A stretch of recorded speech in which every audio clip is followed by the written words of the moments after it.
राधाष्टमी उत्सव, राधा जन्माष्टमी उत्सव मनाएंगे। बंधुओं, शास्त्रों में बड़ी महिमा है किशोरी जी के। पद्म पुराण में तो इतनी सुंदर व्याख्या है किशोरी जी के जन्मोत्सव की। 1000 एकादशी मल्टीप्लाई इनटू 100 कर दो, जितना आएगा इतना फल मिलता है एक राधाष्टमी का व्रत करने से। अब कई लोगों के मन में भाव रहता है कि मेरे मन में भी ऐसा ही भाव रहता है कि भैया उत्सव है ठाकुर जी को जन्माष्टमी को, उत्सव है राधाष्टमी को, तो फिर काय को हम लोग भूखे प्यासे रहें, बढ़िया माल छाने।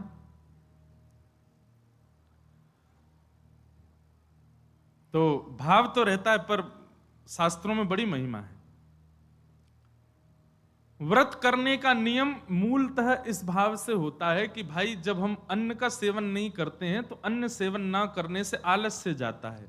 अन्न सेवन ना करने से मस्तिष्क में, मन में नकारात्मक ऊर्जाएं नष्ट हो जाती हैं।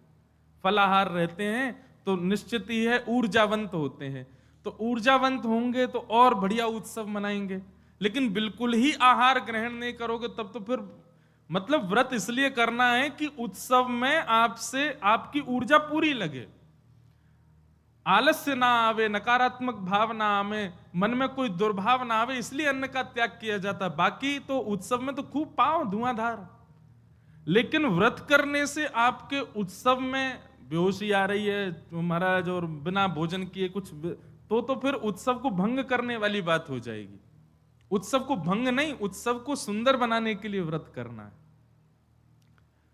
तो राधाष्टमी उत्सव पर इस बार व्रत निश्चित करो, हर बार ही करो। वैसे तो शास्त्रों में दशावतारों में 4 अवतारों के व्रत करने की आज्ञा दी है, रामनवमी और नृसिंह चतुर्दशी, कृष्ण जन्माष्टमी और वामन द्वादशी। लेकिन जब हम रामकृष्ण उपासक हैं तो हमारे भाव में रामकृष्ण दो एक हैं, ये दोनों भी एक हैं और फिर इनकी आह्लादनी शक्तियां भी एक हैं। राधा कृष्ण स्वरूपाम्बई कृष्ण राधा स्वरूपिणौ कलात्मानम निकुंजस्थम गुरु रूपम सदा भजे। जब किशोरी जी ब्रजमंडल में ठीक ठाकुर जी का ही स्वरूप हैं तो फिर उनके लिए भी ये व्रत की क्रिया करनी है। पद्म पुराण में ब्रह्मा जी ने इसका बहुत सुंदर वर्णन किया है कि भैया व्रत निश्चित करना चाहिए, इतना फल मिलता है, इतना फल मिलता है। लेकिन जब भी फल कोई फल बताता है ना कि महाराज जी ये करने से ये फल मिलता है, ये करने से ये फल, मन में एक ही बात आती है, अगर ये करने से ये फल मिलता है, अगर हम इसके बदले फल की कामना ना करके ठाकुर जी की कामना करें तो हमको व्रत इसलिए करना है हमको श्री जी मिले, हमको व्रत इसलिए करना हमको ठाकुर जी मिले। अक्षय तृतीया के दिन लोग दुनिया भर का दान करते हैं, चावलों का दान कर रहे हैं, अन्न का दान कर रहे हैं, स्वर्ण दान कर रहे हैं, चांदी दान कर रहे हैं, जे दान कर रहे हैं, वो दान कर रहे हैं।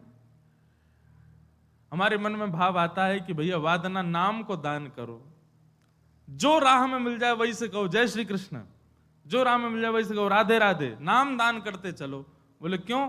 बोले अक्षय तृतीया को कछु दान करो तो अक्षय है जाए, तो हम नाम दान करें, हम ठाकुर जी को भजन दान करें, अरे भक्ति दान करें, अपनी भक्ति अक्षय हो जाए, नाम अक्षय हो जाए, प्रेम अक्षय हो जाए, ऐसी अक्षय तृतीया मनाओ। तो कभी भी आपको किसी व्रत या किसी नियम के पीछे फल बताया जा रहा हो, सुन लिया करो, अच्छा इससे ये फल मिलता है, उस फल को गौड़ करके उस फल के स्थान पर किशोरी जी को विराजमान कर दो। हे किशोरी जी, हम राधाष्टमी को व्रत या मारे करेंगे कि हमको आपकी प्रेम लक्षणा भक्ति प्राप्त हो, आपको प्रेम प्राप्त हो, इसलिए हमको व्रत करना है। तो राधाष्टमी उत्सव इस बार भागवत कृपा निकुंज में गिरधर लाल जी का मनाया जाएगा। सुबह 9 बजे से क्रम रहेगा, 8 बजे द्वार खुल जाएंगे, आके बैठ जाना। 9 बजे फिर अभिषेक होगा, टीवी हम लगवा देंगे 2-4 ताकि लाल जी दिखें आप सबको, और फिर उसके बाद बधाई गायन उत्सव आदि चलेगा। 10-11 बजे तक का क्रम रहेगा, ज्यादा लंबा नहीं, छोटा ही क्रम रहेगा। और क्योंकि व्रत रहेगा तो केवल पंचामृत मिलेगा पीवे को, खावे को कछु ना देंगे हम। प्रसाद भी रहेगा, सब लोगों को थोड़ा थोड़ा प्रसाद बाहर ही मिल जाएगा। फिर उसके बाद राधा वल्लभ जी जाइयो, वहां पे ऊधम मचाइयो, बिहारी जी जाइए और सुनिए, राधाष्टमी को हमारे ब्रजमंडल के रसिक शिरोमणि स्वामी श्री हरदास जी का जन्मोत्सव है। फिर तटिया स्थान जाना, तटिया स्थान जाकर के स्वामी जी महाराज को प्रणाम करके आना, वहां पर खूब निधिवन राज जाना, निधिवन में जाके स्वामी जी को प्रणाम करके आना। राधाष्टमी का उत्सव तो जन्माष्टमी से भी बड़ा होता हमारे ब्रजमंडल में। तो ऐसे राधाष्टमी का भाव। अब कई लोग पूछ रहे हैं कैसे क्रम होना चाहिए, तो देखो ठाकुर जी का जन्मोत्सव मनाया जाता रात्रि 12 बजे, पर किशोरी जी जो हैं ये उदिया भाव से प्रकट हुई, मतलब सूर्य उदय जैसे ही सूर्य की प्रथम किरण पड़ी है पृथ्वी पर, बस हल्के हल्के सूर्य उदय हुआ, तभी किशोरी जी का प्रादुर्भाव हुआ। तो एक प्रकार से नहीं, सुन लो ताली बाद में बजा ले। सुबह 4:30 बजे, 4-4:30 बजे आप सबको, अगर घर में किशोरी जी विराज रही हैं स्वच्छंद भाव से, तो किशोरी जी को अभिषेक करना। वैसे हम तो दोनों उनको ही कर दें, जन्माष्टमी पे भी युगल सरकार घर के ठाकुर जी जो हैं युगल राधा कृष्ण उनको करें, और राधाष्टमी पर भी दोनों उनको ही करें। अगर घर में केवल लड्डू गोपाल विराज रहे हैं, केवल ठाकुर जी मुरली मनोहर लाल जी विराज रहे हैं, त्रिभंग लली ठाकुर जी, तो भी उनको अभिषेक करो, उन्हीं को ही श्री जी स्वरूपा मान करके उनको अभिषेक करो। वैसे तो नियम ऐसा है कि जन्माष्टमी और राधाष्टमी को रात्रि भर जागरण करो, रात भर उत्सव करो, रात भर नाचो गाओ आनंद करो, किशोरी जी को प्रादुर्भाव होगा। और किशोरी जी वास्तव में शयनावस्था में हो, कमल के पुष्प ले आओ और सुंदर सुंदर कमल के पुष्पन के बीच में किशोरी जी के श्री विग्रह को विराजमान रखो, वही में ही पौढ़ाओ, क्योंकि ऐसा भाव शास्त्र में है कि कमल के मध्य से ही किशोरी जी प्रकट भई। तो कमल मध्य में किशोरी जी को विराजमान करो, घर पे ठाकुर जी हैं तो ठाकुर जी को विराजमान रखो। और प्रातः काल 4 बजे है तो महाराज शंखनाद करो, बधाई गायन करो, सुंदर घंटे घड़ियाल नगाड़े आदि बजाओ, वाक्य बाद में दीप प्रज्वलन करके किशोरी जी को प्रादुर्भाव करो। फिर वाक्य बाद पंचामृत अभिषेक करो, पंचामृत अभिषेक करवे के बाद में सुंदर किशोरी जी को श्रृंगार करो, श्रृंगार करवे के बाद भोग धराओ, भोग धरा करके फिर किशोरी जी की आरती करो। आरती करने के पश्चात फिर खूब नाचो, इतने नाचो हम तो अभी जयपुर में एक बात कह के आए, उत्सव तब तक मत मानो कि नाचते नाचते उत्सव करते करते डॉक्टर के पास नहीं जाना पड़ जाए। अगर आपको दवाई नहीं लेनी पड़ी तो समझो उत्सव मनाया ही नहीं आपने। शादी ब्याह होता है घर में, तो लड़की का जो भाई होता है या लड़की के पिताजी, लड़की के मामा, लड़की पक्ष के, लड़का वाले तो ऊधम करें, लड़की वाले इनकी कमर कसे, उनके जेब में 2-4 दवाई पड़ी रहती है, सिर दर्द की, पेट दर्द की। क्यों, हमारी तो बड़ी 3 बहनें, तो हमको पता है, एक दवाई रखी रहेगी, क्यों सिर दर्द हो रहा है, सो नहीं पा रहे हैं। तो तभी ब्याह माना जाता है, जब पिता और भाई ये बिल्कुल श्रमित हो जाएं, तब लगता है हाँ ब्याह हुआ। श्रमित ही नहीं हुए तो क्या बात का ब्याह। ऐसे ही उत्सव में महाराज एक आनंद की बात करें, ये नहीं जबरदस्ती कि महाराज दवाई लेनी ही पड़ जाए। जब तक इतने श्रमित नहीं हो जाओ, इतने नहीं थक जाओ कि महाराज अब कुछ नहीं हो सकता हमसे, पस्त नहीं हो जाओ, तब तक नाचते ही रहो किशोरी जी के आगे, ठाकुर जी के आगे। खूब बढ़िया उत्सव करियो, खूब नाचियो, और फिर व्रत रखो पूरे दिन। किशोरी जी को खूब बढ़िया व्यंजन पवाओ, और पवा करके वो कोई को वितरण करो, कोई अपने काजे थोड़ा रख लो, दूसरे दिन जब नौमी लगे सोवा को पाओ प्रसाद रूप में, पर वह दिन व्रत रखो। और भैया नहीं रुको जाए तो पालियो, चकाचक पाओ, बोले हमारी श्री जी को उत्सव है, हम तो पाएंगे तो पाओ, कोई दोष भी नहीं। व्रत ना करने से पाप नहीं लगता है, पर व्रत करने से पुण्य बहुत होता है हमको, लेकिन पुण्य की नहीं, हमको किशोरी जी की कामना है। तो इस प्रकार, और फिर एक नियम सुनो, या तो संभावना बने तो सहस्त्र कमल, 1000 कमल, और 1000 कमल की भावना नहीं बने तो 1000 कोई भी पुष्प, लेकिन सुगंधित होने चाहिए, बिना सुगंध वाले नहीं। मोगरा के हो जाएं, हार श्रृंगार के हो जाएं, गुलाब के हो जाएं, और यदि व्यवस्था बन जाए तो कमल 1000 हो जाएं, किशोरी जी के अभिषेक के बाद, आरती करने के बाद, सब आरती आदि पूजन किशोरी जी को भोग लगाने के बाद, फिर उसके बाद 1000 कमल से श्री चरणों की अर्चना करो। अब अर्चना में तो कई लोग ऐसा भाव रखेंगे कि राधा सहस्त्र नाम गाओ, राधा सहस्त्र नाम से 1000 कमल चढ़ाओ, पर हमारी भावना ऐसी, गोपाल सहस्त्र नाम से चढ़ाओ। गोपाल जी के नाम से एक एक कमल ठाकुर जी, क्योंकि भैया धन धन राधिका के चरण।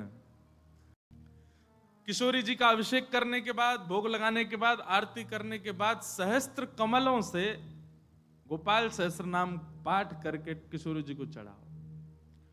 और वैसे तो देखो भाव बहुत सारे हैं, पर मेरा भाव तो यह है कि ठाकुर जी के नाम से किशोरी जी के श्री चरणन में पुष्प अर्पित करो।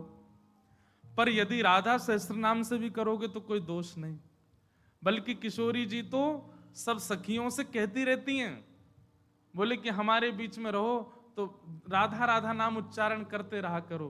तो ललिता जी ने एक बार पूछी, बोले हे श्यामाजू, आपके निकुंज में बैठ करके राधा राधा क्यों बोले? आपको इतना प्रिय अपनो ही नाम? बोले मुंह को प्रिय ना है, तो बोले मेरे चित्त में श्याम सुंदर बैठे, उनको प्रिय है। तो राधा राधा आप उच्चारण करेंगे तब मेरे चित्त में विराजमान ठाकुर जी सुनेंगे तो उनको सुख मिलेगा, उनके सुख के लिए मेरो नाम गाओ। तो यदि राधा सहस्त्र नाम से भी अर्चना करो तो भी ठाकुर जी प्रसन्न होंगे, और गोपाल सहस्त्र नाम से करो तो श्री जी प्रसन्न होंगे। तो दोनों भाव से आपको जो बढ़िया लगे।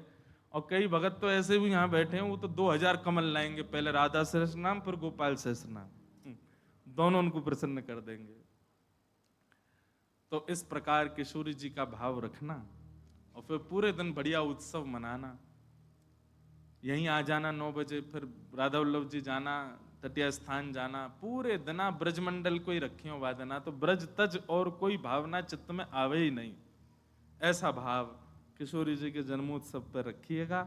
आप सब लोग खूब भाव से राधाष्टमी जन। और एक बात तो मैं भूल ही गया, हाँ, दान जरूर करना। ब्राह्मणों को बुला करके, घर में कुछ संत जनों को बुला करके, स्वयं मत पाना पकवान, उनको पवाना, उनको खूब दान दक्षिणा देना। काय बात की? बोले बधाई है, हमारी लाडली जी प्रकट भई है, वाकई बधाई बांटते रहो।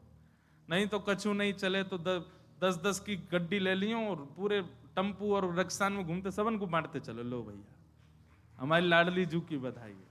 अरे उत्साह, ये तो मैं बता रहा हूं मंच से, ये बताने वाली बात नहीं, आपके मन में अपने आप आनी चाहिए ये सब बातें। हमारी लाडली जी प्रकट भैया, हम कहा करें आज।